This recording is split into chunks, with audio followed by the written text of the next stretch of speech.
Really started out as a hand spinner and a crafter, also a weaver. And really one day I thought, I wonder if there's a way to make money at it. And I started doing some research and came across some videos on YouTube of other mills that were in operation. And I was like, that's awesome. And here we are, we're 4 years old in May. Have over 350 clients, and we're operational and healthy, and it's been really fun so far. So the majority of the mill product that we make is yarn. That's our biggest product. But in addition to yarn, we make roving, which hand spinners use, batting that has a number of uses. It can be used in quilting and needle felting and other types of felting projects. Then we also make wool pellets. It was a little bit of a gamble, a little bit of a risk, but any new business venture is.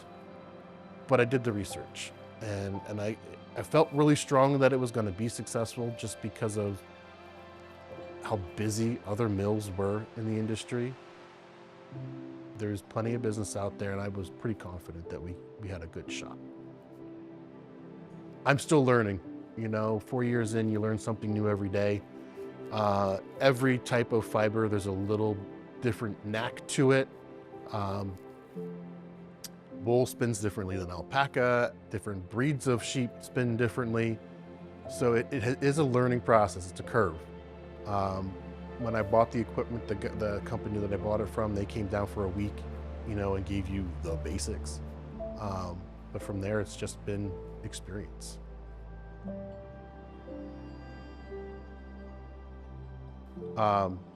As a hand spinner, a hand processor, just that background knowledge was definitely a help getting things started and understanding how the fiber works and how the science of the yarn works, and translating that to the machine instead of doing it with your hands.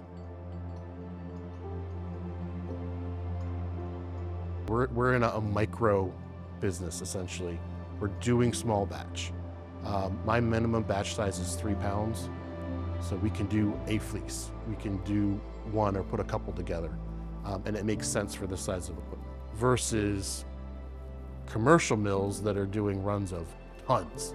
You know, it's the same process, it's the same equipment, does everything the same, it's just scaled down so that we can meet the needs of the small farmer that wants to just have one animal processed at a time.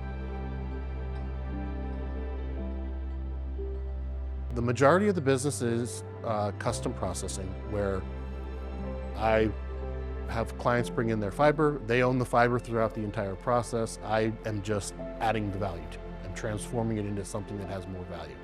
Let that be yarn or pellets or whatever. But I do have a little bit of a retail business in addition to that, where you can buy yarn and pellets directly from us on our website.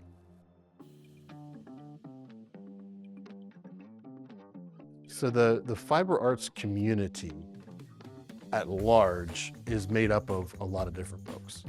You've got the farmers who are producing the fiber. You've got the mill owners that are processing the fiber.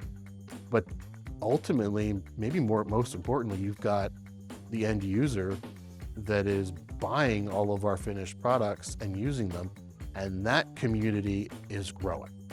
You go to a fiber festival and you'd think that the products that are there were gold, or they're giving it away. People are on fire right now to make things themselves.